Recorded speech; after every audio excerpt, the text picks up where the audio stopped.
సంఖ్య తక్కువైనా రేషం మాత్రం గొప్పది, ధైర్యం మాత్రం గొప్పది. లీడర్షిప్ క్వాలిటీస్ ఉంటాయి. మీకు ఏది చేసినా పట్టుబట్టి చేసేటువంటి ఆ సత్తా ఉన్నవాళ్ళు కాబట్టి రేపు మమ్మల్ని కూడా మల్కాయిలో మీరు 15,000 ఓట్ల 20,000 ఓట్ల ఇష్యూ కాదు, మీరు నాయకత్వం వహించి మాకు గొప్ప భాగ్యాన్ని విజయాన్ని చేకూర్చాలని చెప్పి మిమ్మల్ని కోరుకుంటున్నాను. ఈరోజు చాలా బాధ అనిపించే అంశం ఏంటంటే టికెట్ల కాడికి రాగానే కుల బలం, టికెట్ల కాడికి రాగానే పైసల బలం, నీకు డబ్బు ఎంత ఉన్నది, నీకు కులం బలం ఎంత ఉంది, ఇవి మాట్లాడినప్పుడు చాలా బాధేస్తుంది. కానీ మనలాంటి వాళ్ళకు మాత్రం ఆదర్శంగా ఉండవలసింది నరేంద్ర మోడీ గారే. ఆయనకి ఎక్కడ కుల బలం లేదు, ఆయనకి ఎక్కడ ధనబలం కూడా లేదు. కుల బలం లేని ధనబలం లేని నరేంద్ర మోడీ గారు ధర్మాన్ని నమ్ముకొని ఉంటాడు, ప్రజల్ని నమ్ముకొని ఉంటాడు, శ్రమని నమ్ముకొని ఉంటాడు. నేను కూడా చాలాసార్లు చెప్తుంటాను, నేను ధర్మం నమ్ముకుంటా, ప్రజల్ని నమ్ముకుంటా, శ్రమని నమ్ముకుంటా అని. ఇక్కడ మా లక్ష్మీరాజ్యం ఉన్నాడు. మాకు ఈ ధనం అంటే ఏందో మాకు తెలియదు, ధనం అంటే ఏందో మాకు తెలియదు. తెలిసిందల్లా ప్రేమను పంచడం తప్ప మాకు ఇంకోటి తెలియకపోతుండే. ఇవాళ అట్లాంటి కులబలం లేని ధనబలం లేని మోడీ గారు ఫస్ట్ టైం ఎమ్మెల్యే అయ్యి ఏకాఏకల ముఖ్యమంత్రి అయిపోయాడు. జనరల్ కొత్త పార్టీ పెట్టిన నాయకుడు ఎమ్మెల్యే అయ్యి ముఖ్యమంత్రి కావడం సులభం. కానీ ఒక పాత పార్టీలో, చరిత్ర కలిగిన పార్టీలో, ఏమీలు ఉన్న పార్టీలో ఫస్ట్ టైం ఎమ్మెల్యే అయ్యి ముఖ్యమంత్రి అయినటువంటి ఏకైక వ్యక్తి నరేంద్ర మోడీ గారే. ఆ తదుపరి వారికి ఓటమి లేదు. Not by chance, by choice 3 సార్లు ముచ్చటగా గుజరాత్ ముఖ్యమంత్రి అయ్యాడు. మధ్యలోనే party Gujarat role model, Gujarat అభివృద్ధి దేశానికి కావాలని చెప్పి భారతీయ జనతా పార్టీ భావించి వారి ప్రధానమంత్రి అభ్యర్థిగా ఫోకస్ చేసే నాడు చాలా పెద్ద నాయకులు దేశంలో భారతీయ జనతా పార్టీలో కూడా చాలా హేమాయకులు. కానీ మళ్ళీ వారు అంతకు ముందున్న సంకీర్ణ రాజకీయాలను పక్కకు నెట్టి 273 సీట్లు ఎన్నడో గెలిచి తన మీద ఉన్న విశ్వాసంతో గెలుచుకొని ఇవాళ ఒక స్టేబుల్ గవర్నమెంట్ అందించినటువంటి వ్యక్తి నరేంద్ర మోడీ గారు. First time MP, first time ప్రధానమంత్రి. రెండవసారి ఇప్పటి ఈ ముఖ్యమంత్రి లాగా, ఇప్పటి కాంగ్రెస్ పార్టీ లాగా అలవి కాని హామీలు ఇవ్వలే. బాధ్యత కలిగిన వాడు కాబట్టి నా కర్తవ్యం ఈ దేశ ఆర్థిక వ్యవస్థకి, దేశ ప్రజలకు సేవ చేయమని తప్ప, కాపాడమని తప్ప నేను ఓనని కాదని తెలిసాడు. ఈ సంపదకి నేను ఓనని కాదు, ఇవాళ ఈ పదవికి శాశ్వతమైనది కాదు, ప్రజలు ఇచ్చినంత వరకే ఉంటా అని చెప్పి భావించి వారు రెండవసారి ప్రధానమంత్రి పోతే వారు ఒకటే మాట్లాడు, నేను చేసిన పని మీకు నచ్చితే నన్ను మరోసారి గెలిపించమని చెప్పాడు మోడీ గారు. రెండవసారి 303 సీట్లు ఇచ్చి ఒక అజేయమైనటువంటి శక్తిగా ఎదిగింది భారతీయ జనతా పార్టీ 43 సంవత్సరాల చరిత్రలో. 40 సంవత్సరాల చరిత్రలో భారతీయ జనతా పార్టీ అంత గొప్ప విజయాన్ని సాధించుకుంది. ఇవాళ రెండవసారి అయిపోయింది, మూడోసారి వచ్చింది. మీకు తెలుసు, కరోనా వచ్చి ప్రపంచమంతా ఆర్థిక మాంద్యంలో కూరుకుపోతే భారతదేశ ఆర్థిక మూలాలు గ్రామీణ ప్రాంతాల్లో ఉన్నవని, వ్యవసాయ ఆధారిత ఆర్థిక వ్యవస్థ అని చెప్పి భావించి ఇంత కష్టమున్నా ప్రతి సంవత్సరం ఎంతో కొంత గ్రోత్ మూటగట్టుకొని ఇవాళ ప్రపంచంలో 11వ ఆర్థిక వ్యవస్థ ఉన్న భారత్ 5వ ఆర్థిక వ్యవస్థగా తీర్చిదిద్దిన ఘనత మోడీ గారు. ఇది సామాన్యమైన విషయం కాదు. వారు అంటున్నారు, మళ్ళీ కనుక మీరు అధికారం ఇస్తే ప్రపంచంలోనే 3వ ఆర్థిక అతిపెద్ద వ్యవస్థగా తీర్చిదిద్దాలని చెప్తున్నాడు మోడీ గారు. కానీ మోడీ గారు ఎవరు? ఈ మోడీ గారు ఒక చాముకునే తండ్రికి గ్లాసులు అందించిన బిడ్డ. 10 మంది ఇళ్లలో అంట్లు తోమితే ఆ కష్టంతో పెరిగిన బిడ్డ మోడీ గారు. ఇంతకుముందు చెప్పినట్టుగా ఆయన కులం చాలా చిన్నది, జనాభా చాలా చిన్నది. ఒక ఓబీసీ బిడ్డ, మన భాషలో ఒక బీసీ బిడ్డ మొట్టమొదటిగా ప్రధానమంత్రి అయితే ఎంత గొప్పగుంటుందో చరిత్ర రాసిన బిడ్డ మోడీ గారి మన.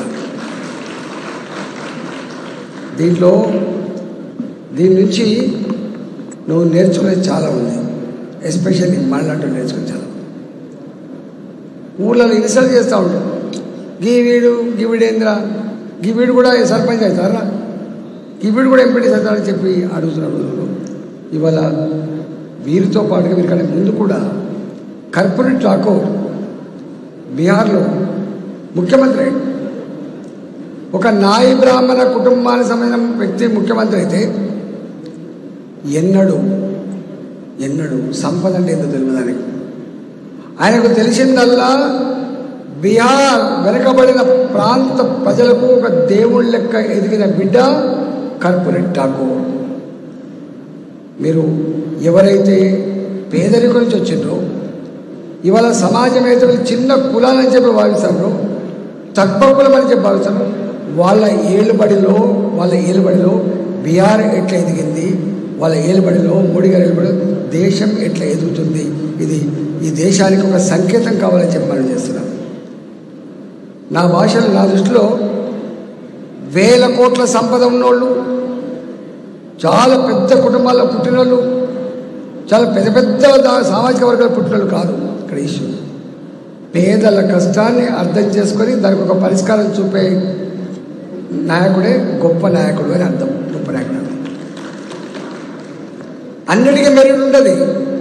ఇంజనీర్ కావాలన్నా మెరిట్ కావాలి, డాక్టర్ కావాలన్నా మెరిట్ కావాలి. కానీ నేనంట రాజకీయాలు చేయాలంటే కూడా మెరిట్ కావాలి బిడ్డ అంటున్నాను.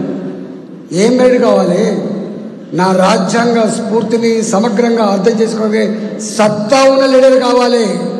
సత్తా ఉన్న లీడరే కర్పూరి ఠాకూర్, ఆ మెరిట్ ఉన్న లీడరే నరేంద్ర మోడీ. వల్ల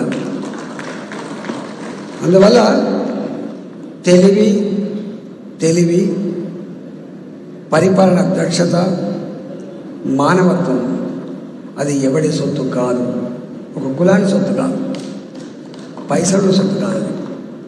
అది ఎవరు ఆచరిస్తే వాళ్ళకు సొత్తు అవుతుంది, కొత్తది.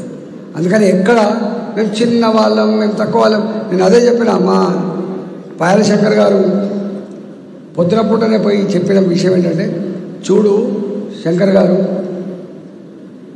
జనాభా లేదని బాధపడకు, కానీ అందరి వాడిగా ఎదుగు, కొందరి వాడిగా మాత్రం ఉండదని చెప్పి నేను వచ్చిన అవకాశం అంత ఎట్లో చూడండి. నా జన్మలో కూడా నేను ఎమ్మెల్యే అయ్యేటోడు కాదు. మా అమ్మకు రాజకీయాలు తెలియదు, మా నాన్నకు తెలియదు, మా రాజకీయ పరమైన కుటుంబం కాదు. ఒక మాట చెప్పండి, ఈ రాజకీయాల్ని వ్యతిరేకించే కుటుంబం నుంచి వచ్చాను నేను. నాకు అవకాశం ఇచ్చాను, నేను గెలిచిన తర్వాత ఒకటే గుర్తుపెట్టుకున్నా, ఇది శాశ్వతంగా ఉండాలంటే ఇది నా చేతుల్లో ఉంది, అది నా చేతుల్లో ఉంది భావించిన.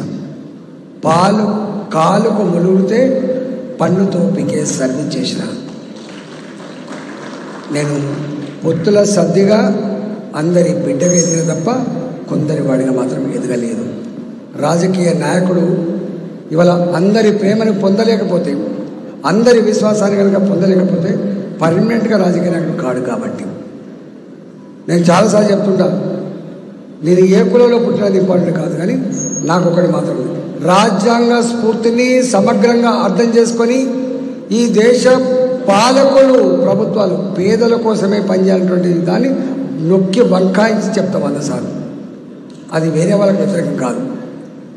ఒక తల్లి తండ్రి వెనుకడ 10 మంది పిల్లలు ఉంటే ఏ బిడ్డ, ఏ కొడుకు బలహీనంగా ఉంటారో ఆ కొడుకు ఆ బిడ్డ వైపే పేరెంట్స్ ఉంటారు. గుర్తుపెట్టుకోండి.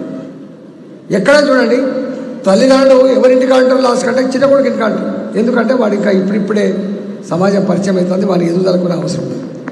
అట్లనే ప్రభుత్వానికి కూడా ఉండాల్సిన సో ఏంటంటే పేదల పక్షమే ఉండాలి తప్ప ఉన్న వాళ్ళ పక్షం ఉండడానికి ప్రభుత్వాలు కాదు. డెవలప్మెంట్ విత్ ఈక్వల్ డిస్ట్రిబ్యూషన్ అని చెప్పి ప్రవచించిన ఆ మహనీయుడు అంబేద్కర్ ఆ స్ఫూర్తిని అర్థం చేసుకొని మాట్లాడినంత మాత్రాన వీడు ఈ వర్గపోడు, వీడు ఈ కులాన్ని ప్రేమిస్తున్నటువంటి ఒక ముద్ర వేసి నేను ఇబ్బంది పెట్టే ప్రయత్నం చేస్తాను. కానీ ఒక్కటి ఇంతకుముందు సంధ్యారాణి గారు కూడా చెప్పిండ్రు, నీ వాణ్ణి నువ్వు ప్రేమించకపోతే, నీ వాణ్ణి నువ్వు గ్లోరిఫై చేసుకోకపోతే ఎవడు ప్రేమిస్తాడు, ఎవడు గ్లోరిఫై చేస్తాడు? మనమానే మనం గుంజుతుంది, మనమనే ఏగా ఎల్లే కొడుక, ఏకి లింగాయ కొడుక, ఇట్లా ఉండకుండా తప్పకుండా మనని మనం ప్రేమించుకోవాలి, గౌరవించుకోవాలి, గుర్తించుకోవాలి. అవకాశం వచ్చినప్పుడు సంపూర్ణంగా మద్దతు ఇచ్చి నిలబెట్టే ప్రయత్నం చేయాలని చెప్పి కోరుకుంటూ, కాలాతీతమైనదిగా నేను వేరే చెప్పను. కానీ చివరగా నేను 2 హామీలు ఇస్తాను. ఒకటి, పొత్తుల సర్ది అని చెప్పినా మీ పొత్తుల సర్దిగా కూడా ఉండాలి. నెంబర్ 1. నెంబర్ 2, ఇవాళ ఇక్కడ కమ్యూనిటీ హాల్ కోసం చెప్పిండ్రు. నాలాంటి వాడికి 2 విద్యలు వస్తాయి. ఒక విద్య కొట్లాడు, 2వ విద్య అధికార వసతితో పనిచేస్తావు. కాబట్టి డెఫినెట్గా రేపు అధికార పార్టీలో ఉంటా, కాబట్టి ఢిల్లీలో అధికార పార్టీలో ఉంటా, కాబట్టి మోడీ గారికి రాజేందర్ ఏందని చెప్పి గుర్తుపట్టగలిగే స్థాయిలో ఉన్నాడు. కాబట్టి పైరవీలు మధ్యవర్తిత్వాలు లేకుండా తప్పకుండా ఏమైనా పని ఉంటే చేసి పెడతా అని చెప్పి మీకు హామీ ఇస్తూ మీ అందరికి నమస్కరిస్తూ సెలవుకున్న. భారత్ మాతాకి.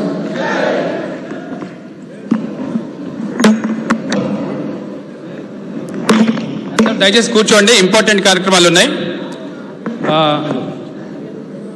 ఈ బీసీ ముద్దుబిడ్డ అన్న రాజేంద్రన్నకి పెరగోళం తరపున రాష్ట్రంగా